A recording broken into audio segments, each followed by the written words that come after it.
Inilah kotak yang terakhir untuk kita unboxing.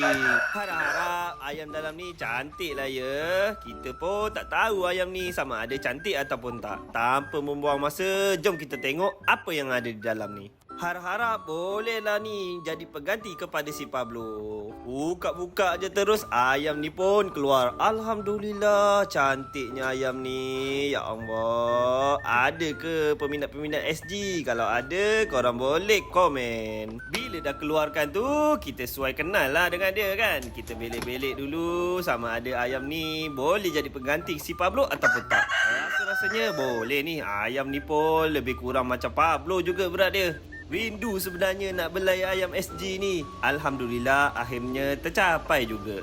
Inilah ayam yang terakhir untuk tahun ni. Harap-harap terakhir lah ya. Rasa-rasanya nama apa yang sesuai kita nak bagi kat ayam ni? Kalau korang ada idea, korang boleh cuba komen. Nampaknya video kita pun setakat di sini saja. Korang jangan lupa like, follow dan komen. Assalamualaikum dan bye.